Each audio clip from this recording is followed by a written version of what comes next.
Ola, saúdos a todas as persoas que me escoitades desde o outro lado das pantallas. O meu nome é Armando Requeixo e teño a fortuna de ter sido convidado para dirixirvos a palabra uns minutos alrededor dun tema que creo de interese, que é a actualidade e as efemérides de Álvaro Cunqueiro neste ano tan significado para a súa figura. E estou especialmente agradecido que me dian esta oportunidade os amigos, queridos e admirados de Fervenzas Literarias, capitaneados por Nacho Alonso, e tamén Ana Figueiredo, que é, ademais, compañeira de Angueiras de Nacho nesta organización. Nos vindeiros minutos o que tratarei de facer será sintetizar por que creo eu que Álvaro Cunqueiro está máis vivo que nunca, que a súa obra e a súa figura están de plena actualidade, e tamén intentarei xustificalo a partir das cruciais efemérides que neste ano 2021 se concitan para facer da anualidade un momento moi especial e probablemente un punto de suma e segue, de inflexión na obra, no estudo da obra de Álvaro Cunqueiro e na popularización da mesma. Este ano, 2021, cúmprense exactamente 40 anos do cabodano de Álvaro Cunqueiro. Álvaro Cunqueiro morreu un 28 de febreiro do ano 1981, cando estaba a punto de cumprir os 70 anos, e nesta ocasión, coincidindo co 40 cabodano, dende diversos lugares, pero especialísimamente dende a súa cidade natal, Mondoñedo, botaron a andar diversas actividades, diversas homenaxes que queren recuperar, actualizar, visualizar, poñer en valor a trayectoria inmensa do seu legado que chega ata nós e que perdura con forza 40 anos despois. Precisamente o 28 de febreiro deste ano, en Mondoñedo, como digo, tivo lugar unha grande homenaxe na que se incluíron diversas actividades que trataban de espellar justamente esta actualidade do persoeiro. Houve unha ofrenda floral na que participaron diversos representantes institucionais e tamén diversas personalidades do mundo da cultura. Ademais diso, nese día fíxose entrega da distinción de Cunqueiriana de Honra do 2021 a profesora, escritora e cunqueiróloga Rexina Vega, e levouse a cabo un maratón de lectura da súa obra, máis concretamente dun texto de seu que é O ano do cometa, El año del cometa, e rematouse a xornada coa presentación de un volume titulado Arqueoloxía Cunqueiriana, da autoría de Abel Vigo García, que forma parte, é a última entrega ata agora da colección Selva de Esmelle, que anima a Casa Museo Álvaro Cunqueiro, que teño a honra de coordinar. Pero os actos conmemorativos do 40 cabodano de Álvaro Cunqueiro non remataron aí. A semana seguinte,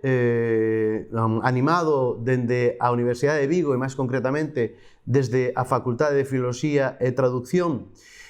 baixo a dirección do profesor Xosé Enrique Costas, tivo lugar un congreso, unhas xornadas que ao longo de, como digo, toda unha semana, pois asediaron, abordaron a vida e a obra, a biobibliografía de Álvaro Cunqueiro, precisamente tamén pois para lembralo especialísimamente neste 40 cabodano. Nesas xornadas que levaron como creativo o título Cunqueiro XL, XL polos 40 anos e XL tamén por o tamaño, a dimensión verdadeiramente notable que ten na historia da literatura galega a figura de Cunqueiro. Esas xornadas, Cunqueiro XL, incluíron a publicación de un documental que tamén se chamaba homónimamente Cunqueiro XL e que dirixiu o profesor Manuel Forcadela, Tamén se fixo para esas mesmas xornadas un volume baixo o título Escolma de poesía anosada de Álvaro Cunqueiro co adaxo do seu 40º cabodano, do que se responsabilizou o profesor Xosé Enrique Costas, e que compilou medio cento de poemas de Cunqueiro, pero apócrifamente de Cunqueiro, porque en realidade el puxose en boca de toda unha lexión de escritores e escritores de diversas partes do mundo que el inventou máxicamente, como adoitaba a facer, e nesas xornadas Cunqueiro XL, que, como digo, se desenvolveron telemáticamente dende o eido da Universidade de Vigo, tomaron a palabra Xosé Luis Méndez Ferrín, Iago Castro, Antón Palacio, Paloma García, Marta Mariño, Miguel Somovilla, César Morán, Xina Vega, Xosé María Álvarez Cácamo e servidor.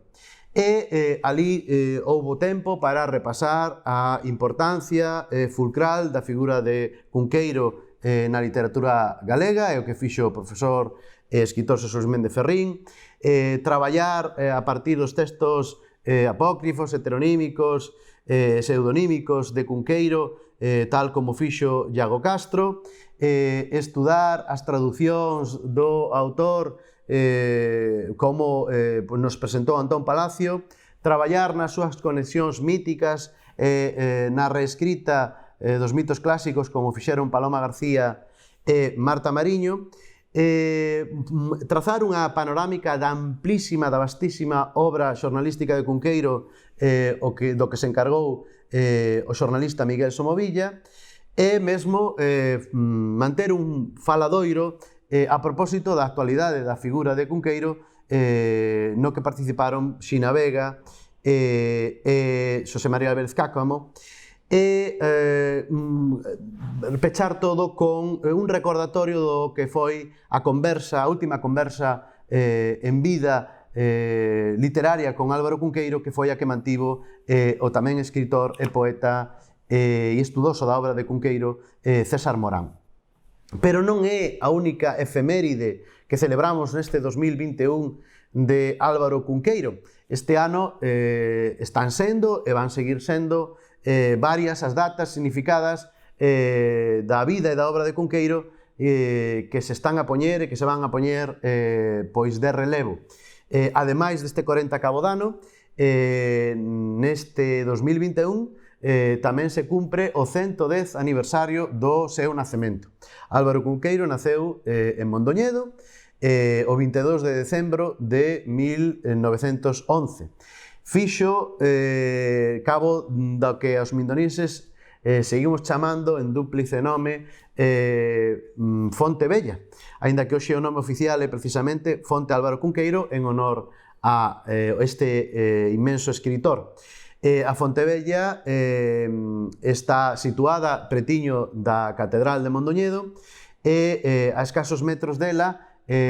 nunha vivenda dunha rúa que hoxe leva tamén o nome do escritor, pero que no momento en que este naceu se chamaba Méndez Núñez, naceu, como digo, este xenio das nosas letras. O autor ten narrado en diversas ocasións, en entrevistas, e tense referido tamén na súa obra de ficción a este seu nacemento, do que se cumpre neste 2021 110 anos, como digo. Nunha entrevista coa profesora, escritora e xornalista Margarita Ledandión, confesáballe: eu nacín en Mondoñedo un 22 de Nadal de 1911 dunha familia que levaba vivindo aquí nas terras de Mondoñedo por parte de miña nai e nas terras de Miranda, que haxa documento desde o día 16 de febreiro de 1232, de modo que son 700 anos mindoniense. Ben, esta declaración tan cunqueiriana tamén, na forma e na fórmula, con ese detalle escintilante de ser secularmente mindoniense, é algo que el reiterou noutras ocasións. Por exemplo, a Pedro Rodríguez, nunha entrevista de finais dos anos 50,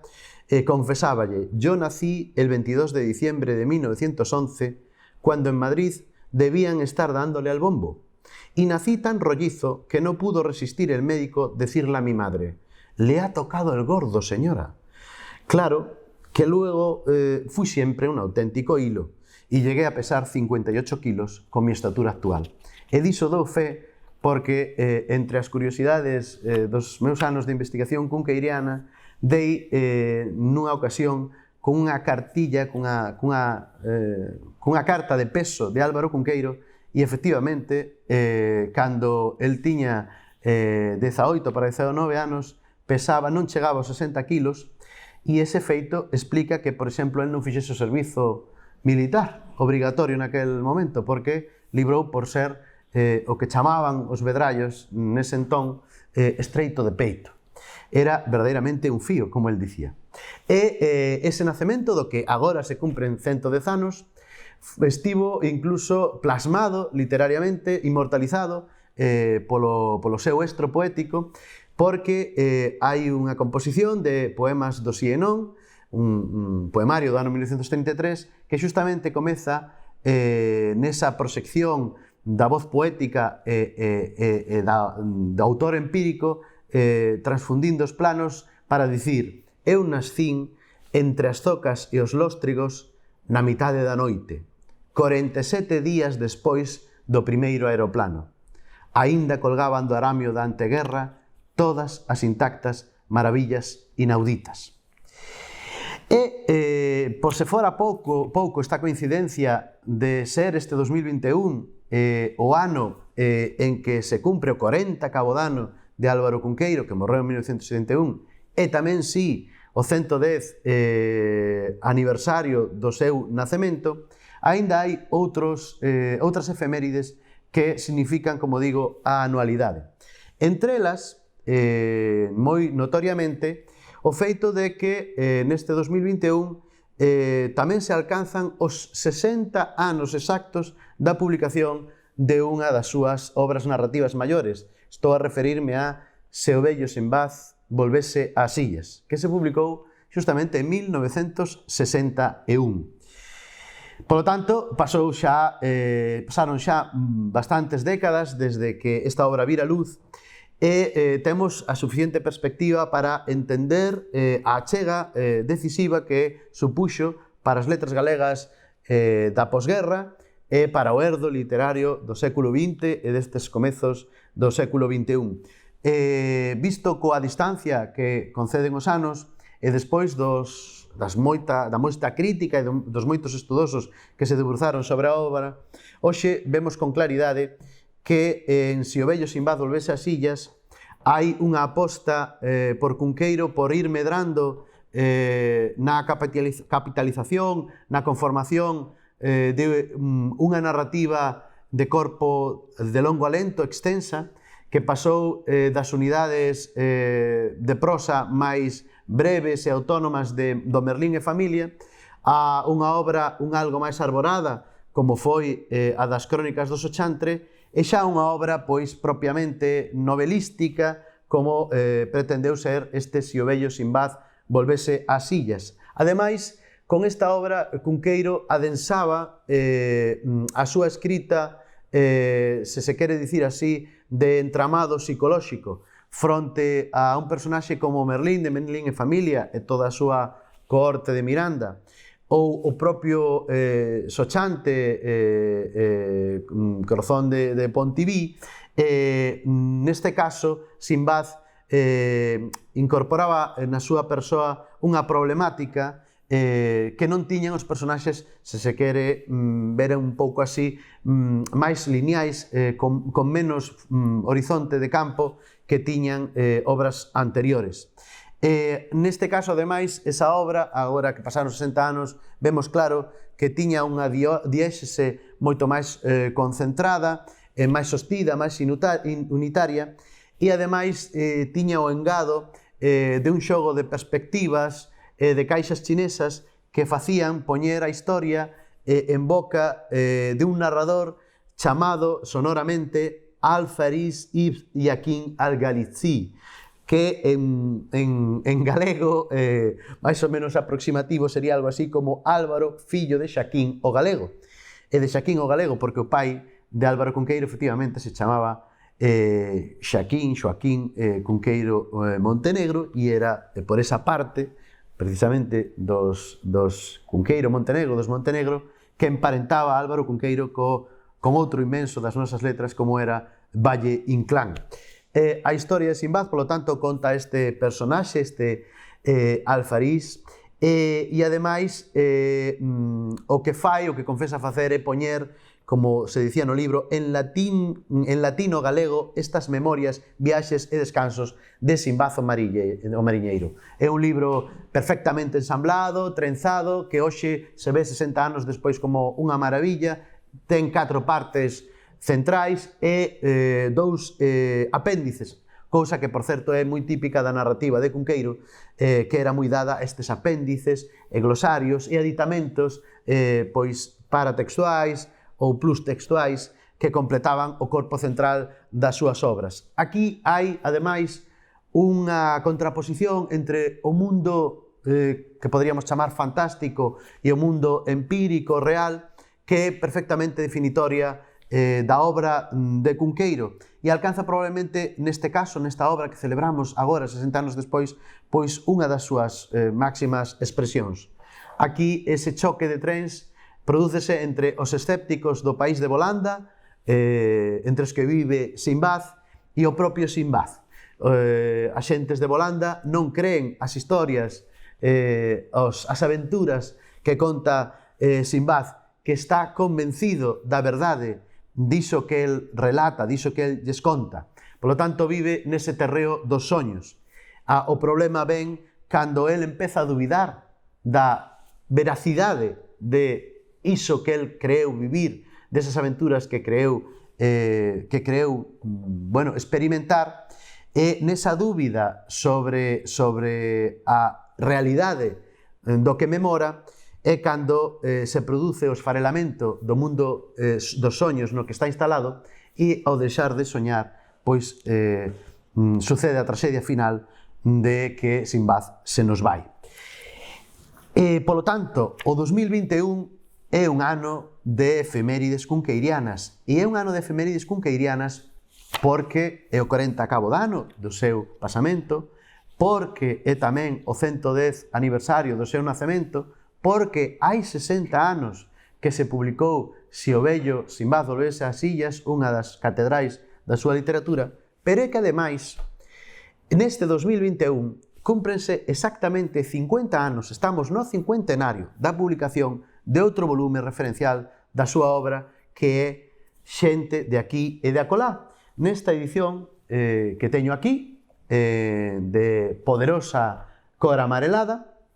que saiu do prelo precisamente nos talleres gráficos do Faro de Vigo, un xornal que era a súa casa e no que traballou boa parte da súa vida, que mesmo dirixiu durante un lustro, e que leva un colofón que nos aclara que foi impreso o día 31 de agosto de 1971. Por lo tanto, estamos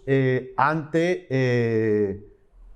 unha efeméride redonda, os 50 anos, o medio século da publicación de Xente de aquí e de acolá. Xente de aquí e de acolá, cos anos que tamén pasaron e que a perspectiva precisamente destas décadas andadas, tamén se erixe como un monumento literario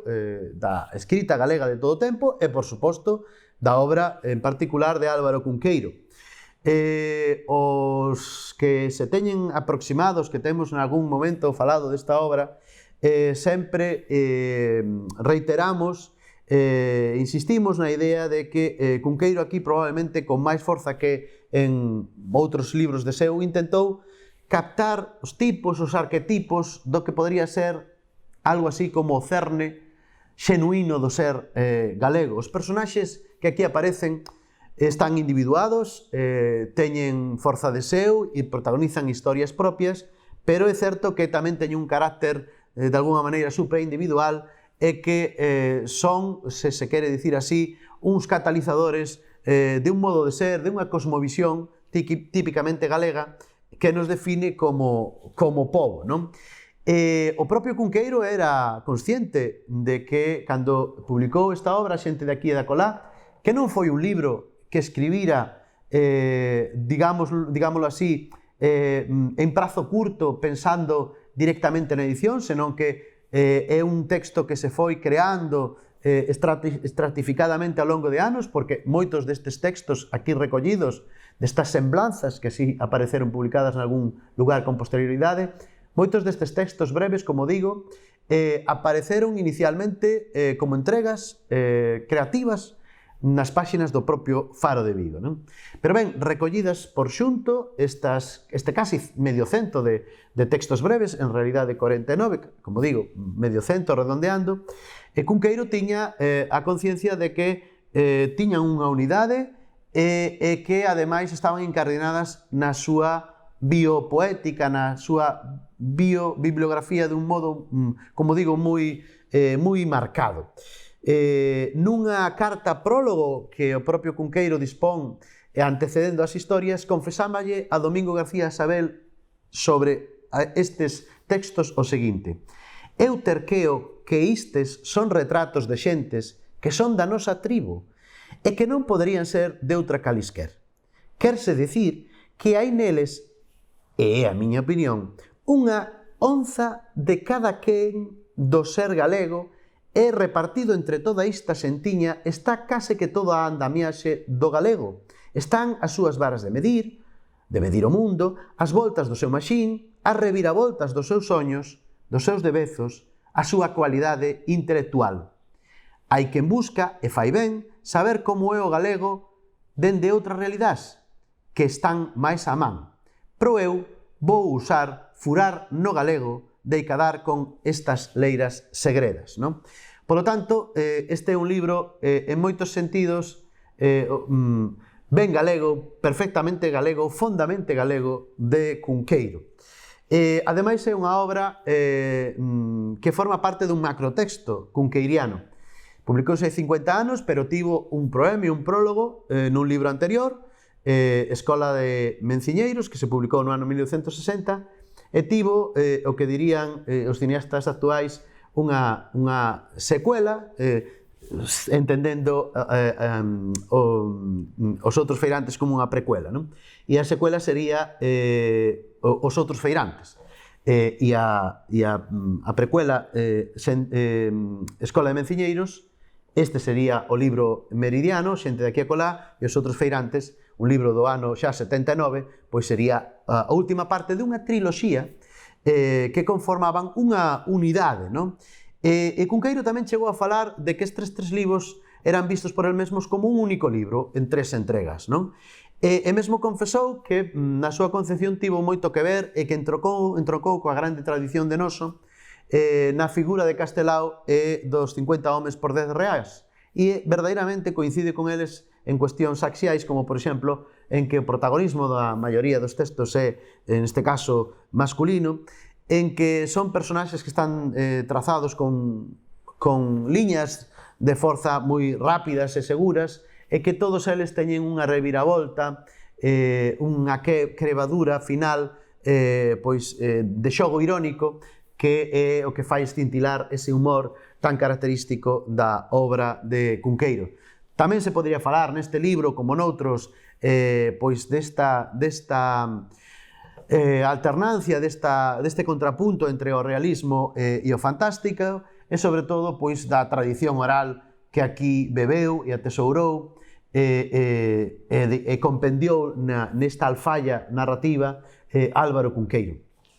Pero non quero demorar máis do que debería, porque antes de outra cousa quero, e recordo que a miña intervención se titula precisamente Actualidade e efemérides de Álvaro Cunqueiro, actualidade polas efemérides, pero non só, quero falar, como digo, de outras cuestións que me persuaden a min, e isto é o que vou intentar transmitir, que Álvaro Cunqueiro, como grande clásico que está máis de moda, máis de actualidade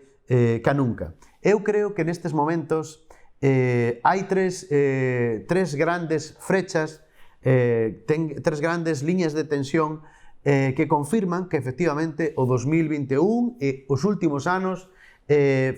fixeron de Álvaro Cunqueiro unha entidade literaria e plus literaria. En realidade, Cunqueiro é un deses poucos desas escritores galegos que se contan cos dedos dunha man, que se sobredimensionou de tal xeito que xa forma parte do imaginario colectivo e son sentidos como escritores, pero como algo máis que escritores. E esas tres liñas de forza que eu creo que confirman que isto é así, son as que eu chamei, para entendernos aquí, non perdernos na exposición, o modo cunqueiro, o herdo cunqueiro e a sombra cunqueiro. O modo cunqueiro porque Cunqueiro, como escritor, é un xenio incomparable e neste ano tan crucial, na que tantas efemérides de seu pois conmemoramos, eu quero salientar que a súa escrita sigue sendo modélica e que moitas autoras e autores da literatura galega actual teñen en Álvaro Cunqueiro e nas lecturas que fixeron da súa obra un paradigma. Teñen un mestre ao que de algún modo seguen posprocesadamente. Cunqueiro é tremendamente moderno, aínda que morreu hai 40 anos e moitas das súas obras, como acabamos de ver, teñen medio século e máis de tempo de distancia, teñen tal actualidade que poden lerse pensando que se escribiron este ano ou hai uns meses, non? Donde está, en que reside, ao meu ver, esa modernidade da literatura de Cunqueiro? En cuestións como as seguintes. O modo Cunqueiro é un modo do século XXI porque asenta no fragmentarismo. Escribe con retallos, cunha escrita normalmente moi breve, de prosas curtas, que están de algún modo ensambladas. É o caso dos libros de semblanzas, xente de aquí a colado que acabamos de falar, polo seu cincuentenario. Ou pensemos, por exemplo, nas unidades do Merlín, a medio camiño entre a novela desagregada e o libro de relatos, non? É un autor da actualidade, un autor perfectamente moderno, pola polifonía de voces que inclúe na súa escrita, que é algo que tamén fan as narradoras e os narradores de hoxe, pois de modo adoito, non? É un autor tremendamente moderno porque é transxenérico. Para Cunqueiro non tiñan moito sentido os xéneros literarios. Cunqueiro escribía xenialmente.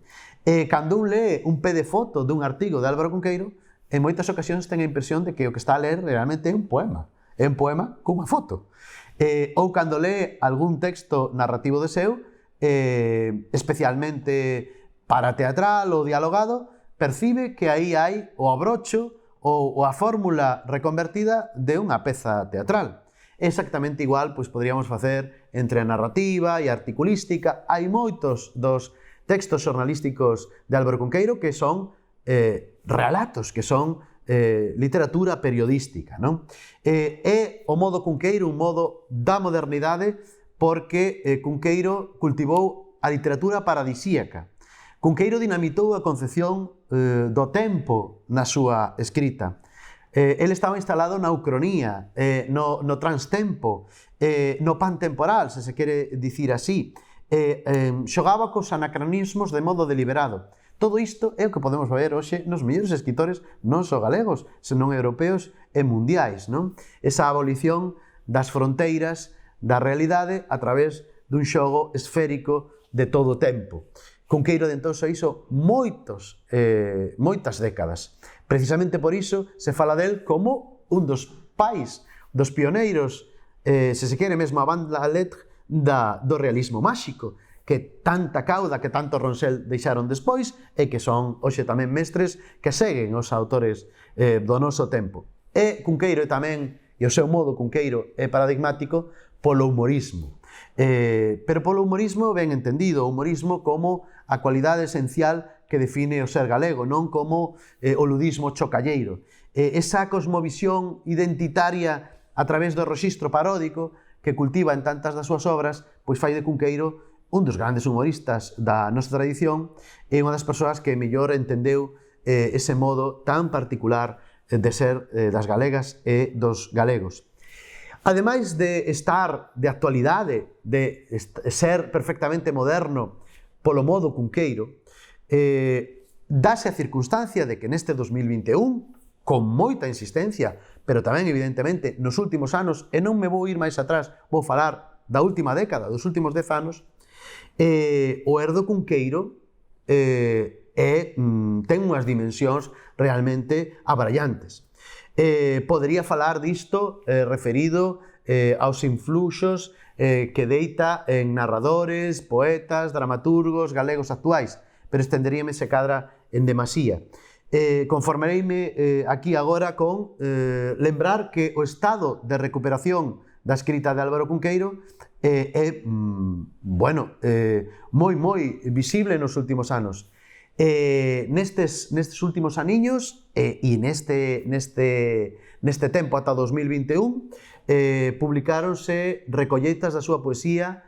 que descoñecíamos. Non só dos libros que xa estaban publicados cando ele viviu, senón que o que coñecíamos en vida de Álvaro Cunqueiro era pouco máis de 100 de poemas. Hoxe coñecemos case medio milleiro de poemas, de composicións escritas por Álvaro Cunqueiro. Quique Costas e Iago Castro publicaron a poesía galega entre o ano 33 e 81 nun volumen no que achegan moitísimas publicacións que descoñecíamos e que son o Cunqueiro da actualidade que recuperamos nestes últimos anos. A profesora Camiño Noia fixo unha antoloxía tamén moi citada de 30 poemas analizados, estudados con detalle tamén nestes últimos anos. A colección Mar Maior da editorial Galaxia iniciou a súa andaina precisamente publicando a Biblioteca Álvaro Cunqueiro na súa parte de literatura en lingua castelá. El año del cometa, Vida y fugas de Fanto Fantini, Flores del año mil y pico de ave, o a tertulia de Boticas prodigiosas e de Escuela de curanderos, publicáronse, aínda hai 5, 6, 7 anos, e son libros que circulan por toda parte. Poderíamos falar da cantidade de textos xornalísticos que se recuperaron nos últimos anos por diversos estudiosos de Álvaro Cunqueiro, que demostran a actualidade da figura. O cálculo aproximado que temos agora os estudosos da obra xornalística de Cunqueiro achega as súas pezas aproximadamente, como digo, aos 20.000 textos periodísticos. 20.000 textos periodísticos. Creo que é unha figura incomparable na historia da literatura galega. Cando Cunqueiro morreu, coñecíamos moi pouco algúns textos espigados desta inmensa produción, pero hoxe están os artigos seus publicados en Destino, recollidos por María García Liñeira aínda no 2007. Os textos de Natureza Lucense por Chus Nogueira no ano 2011. Os artigos que publicou no xanal La Noche de Santiago de Compostela, recollidos por Luis Alonso Girgado no 2012.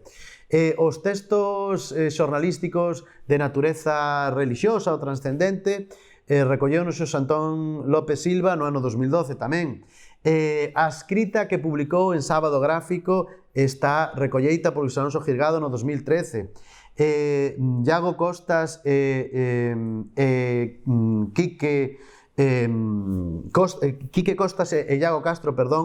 xa citados noutra ocasión, pois recolleron os artigos en galego en 2 volumes,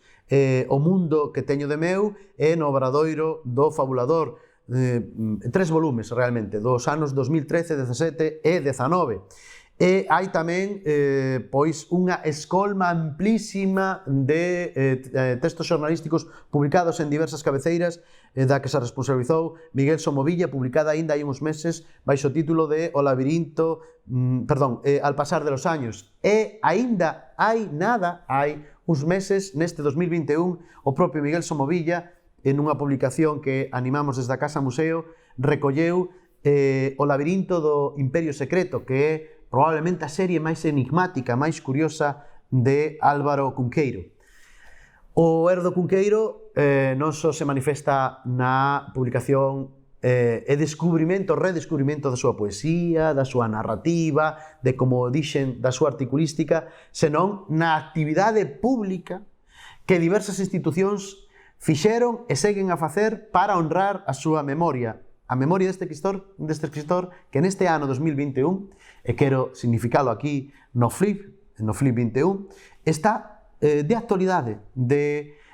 como dirían os xornalistas televisivos de rabiosa actualidade, porque aí temos, aínda non hai tanto, o Congreso 1001 Cunqueiros polo seu centenario que animou o Consello da Cultura Galega, pero houve tamén outro congreso posterior, Galicia e Bretaña, Olladas Comparadas, do ano 2017, onde a figura de Cunqueiro era a argamasa fundamental. Como dixen, neste mesmo ano, pois tiveron lugar as xornadas Cunqueiro XL, estáse preparando máis xornadas, e a Casa Museo Álvaro Cunqueiro botou a andar diversas iniciativas, tanto publicistas como de actividade varia. E nos últimos tempos tamén a figura de Cunqueiro alcanzou gran popularidade porque permeou con outras artes. É o caso da música, as musicacións que fixeron moi popular a Cunqueiro, que xa o era desde que Amancio Prada e outros cantaran os seus versos, pero quero lembrar que aínda no 2011 publicou o libro disco Haberá Primavera, César Morán Fraga, que Regina Vega